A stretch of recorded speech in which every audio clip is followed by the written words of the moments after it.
Yo, what's up? In this video, I'm going to give you my top 5 best and top 5 worst number 1 overall draft picks in the NBA for the last 20 years, 1992 through 2012.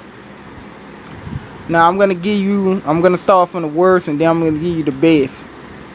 For the worst, I'm going to state the name, the year, and the team. And also, I'm going to give you some names of some players that was in that same draft that this particular team should have considered getting. Now, I'm basing it on how their career is so far, because we know some players may not gel well with that particular coach or in a different system. I'm just basing it on how good they're playing now or how good they've been playing, in their career as a whole. Okay, now let's get started. Number 5, Andrea Bargnani. I know I'm butchering his last name, but 2006 from the Toronto Raptors, number 1 pick. Now he's number 5 in the worst overall pick.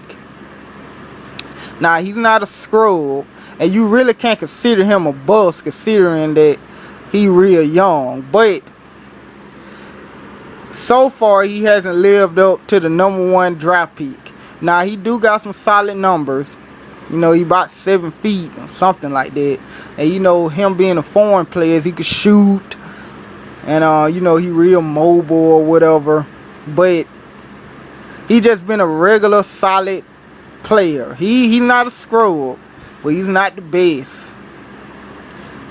That one other reason why I put him as number 5 is because he's only been in the league for about 6 years, and based on this, he only 26 years old, so he still got a lot of room to grow. But as of now, he's number 5 in the worst in the overall picks for the last 20 years. Now, here go some players that Toronto should have been looking at. The second pick, LaMarcus Aldridge. He's a beast. He got picked number 2 from to Portland. Also, Brandon Roy. Now, when I wrote down Brandon Roy, I was thinking, well, he injured prone and he had to retire or whatever. Let's just take that out of it. When he was healthy, Brandon Roy was a beast. And they could have had something going with him and Bosh or whatever. And number 3, Rondo was drafted that year. Now, it took him a while, a little bit, to become one of the best point guards in the league. Now, to me, he's number 1. But you can't deny he's not in the top 5 or at least the top 3. It took him a while to get out of, to get into his zone or whatever. So, I still got a little faith in Bargnani, but, he's in Toronto and, so, number 4, Joe Smith. Now, Joe Smith got drafted 1995 to the Golden State Warriors. Pretty much he been a role player. His numbers of that of a role player. He jumped from team to team like a role player. But I do give him this. He been in the league. He didn't play last season. Well, this past season. But he been in the league since 95, and he seemed to get on the team or whatever. There's nothing really come out to you when you think about Joe Smith. He just a role player and a bench warmer. But he had longevity though. I can't deny that. But he definitely didn't live up to his number 1 draft pick status. Now, the people that was in that draft, well, one person that I think the Golden State Warriors should have been looking at was Kevin Garnett. Kevin Garnett got drafted 5 to Minnesota. You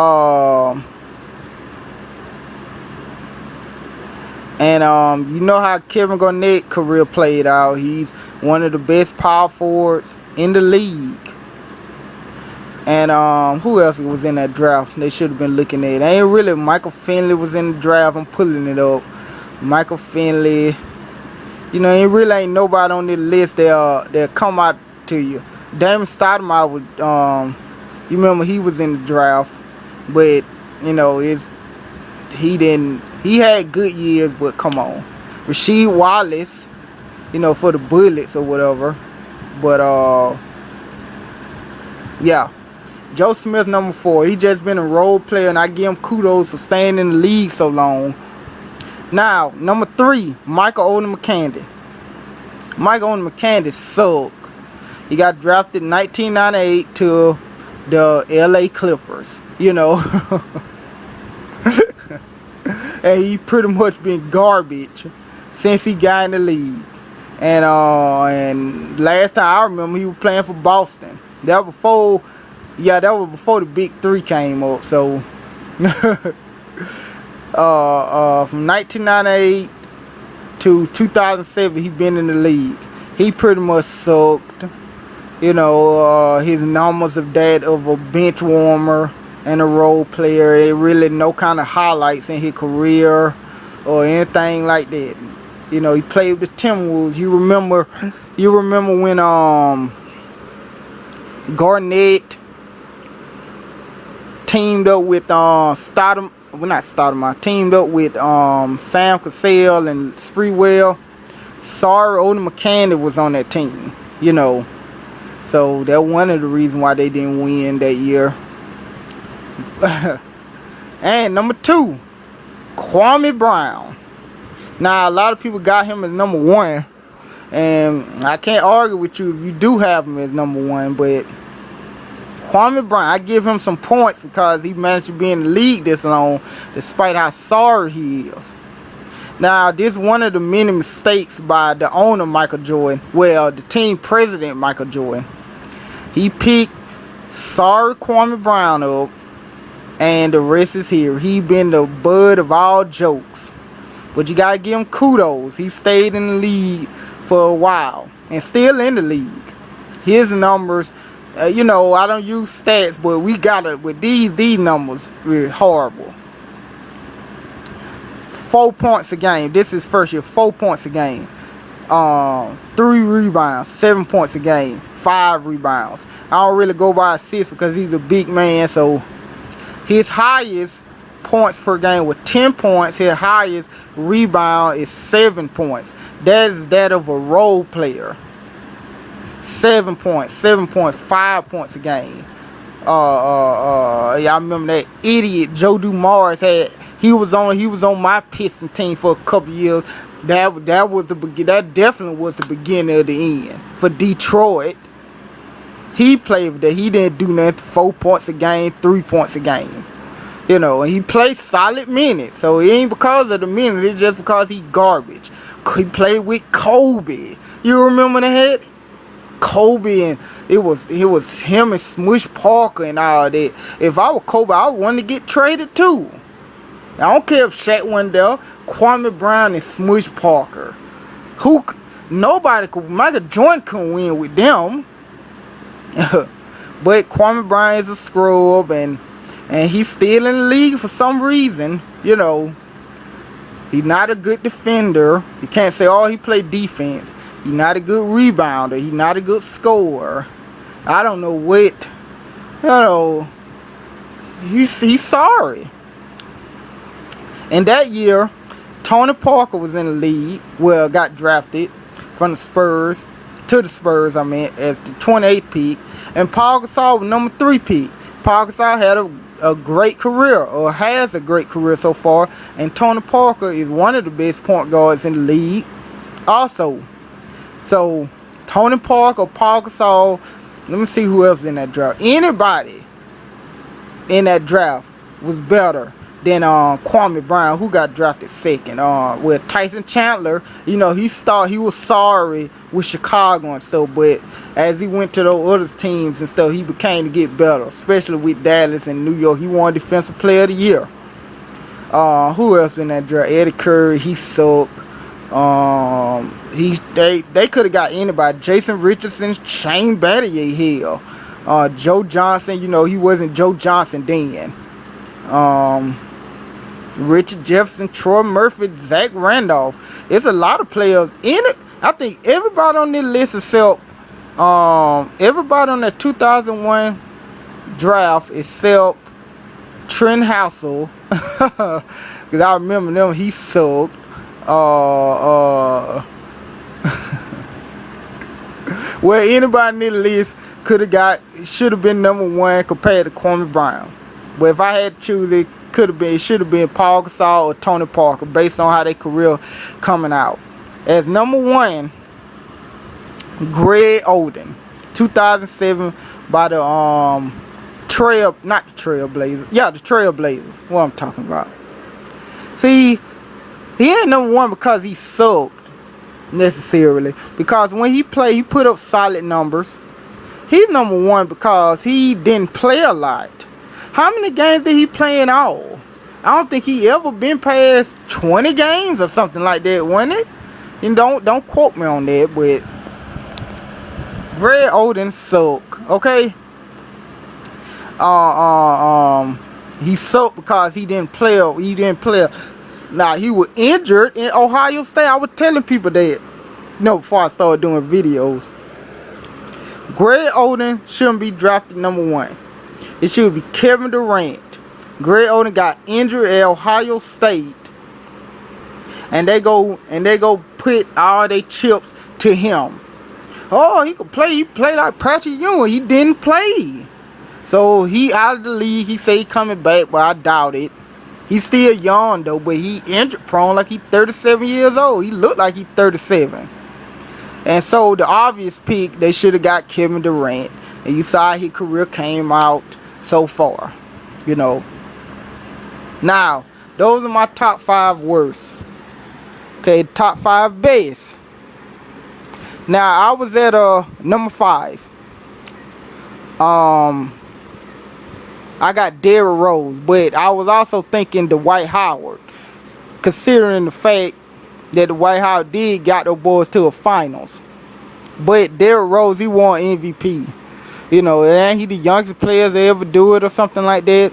And he is, you can't even debate, he been the best player on Chicago since Michael Jordan left. He's not better than Jordan, but I'm just saying he been the best player since Michael Jordan left in Chicago. And unfortunately got injured last year. He might be injured till after the All-Star break this upcoming season, but he's number 5 to me. Number 4, Allen Iverson. What else can you say about Allen Iverson that everybody didn't say already? He one of the best little man ever.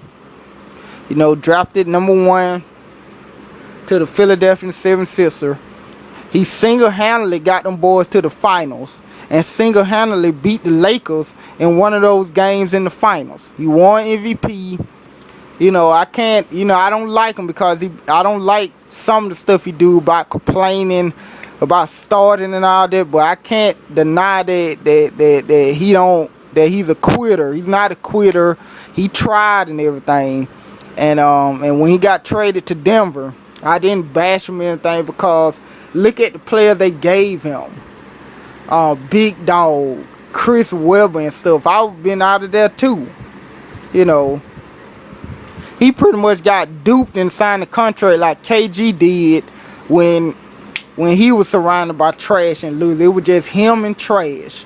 So Allen Iverson, he say he coming back, but I doubt it. I doubt anybody want him.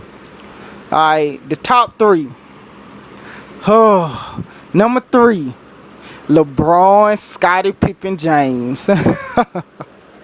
Now, I bash Scottie Pippen James on the regular, but you can't deny he been one of the best players in the league since he got drafted. I don't like him, and of course I was upset because he won, but you can't deny all of his accomplishments and all the stuff he did in the league. I still got my harsh feelings toward him and some of the stuff he did, like the decision or whatever, but you can't deny that he's been one of the best players and one of the best overall picks, not only in the last 20 years, also one of the best overall picks in history. If it could really keep going this way, he followed Wade, but still though, he number 3. Number 2, Shaq O'Neal, 1992, the Orlando Magic. Now, Shaq is one of the most dominant centers ever. He's my second favorite center. Number one is Hakeem the Dream. But Shaq, you know, despite his last couple of years when he became a journeyman, his prime, you couldn't stop him. You know, Hakeem stopped him. The Pistons stopped him. But for the most part, he dominated. You know, he funny. He, you know, he one of the best players all time. One of the best centers all time. A lot of people got him number one. You know, he wasn't as skilled as Hakeem, but he didn't need that. He was too dominant. But he had 4 championships. You know, 3 with the Lakers, 1 with the Heat. Went to the finals with the Magics, with him and Hardaway and Nick Anderson and all of them. What else can you say about Shaq O'Neal? And number 1, the best overall draft pick for the last 20 years is Tim Duncan, 1997, San Antonio. Tim Duncan, to me, is the best power forward in history. He won championships. He won MVPs. Anything that award, he pretty much won. He had been the best player, he accomplished the most since he got drafted compared to everybody else. You know, he won championships. He led team championships. He could rebound. He could score. He could play defense. He could do everything, you know. And then he got you know, he not as popular to people who don't watch basketball because of his attitude. You know, he real low key. You know, he's not fiery or anything like that. I don't know if he comical or not, because I ain't never saw him, you know, have a personality like Shaq. I'll put it to you like this. If Tim Duncan had a personality like Shaq, he'll been on all the billboards. He'll been so much marketable, just like Shaq was and LeBron is. You know, they marketable. But he just come to play. And he did too. He almost went to the final this year. So that's my top 5 best and worst first overall picks for the last 20 years. Now, you write down who you think is the best, you know, your top 5 in order or whatever. But those are my thoughts. With that said, that's it.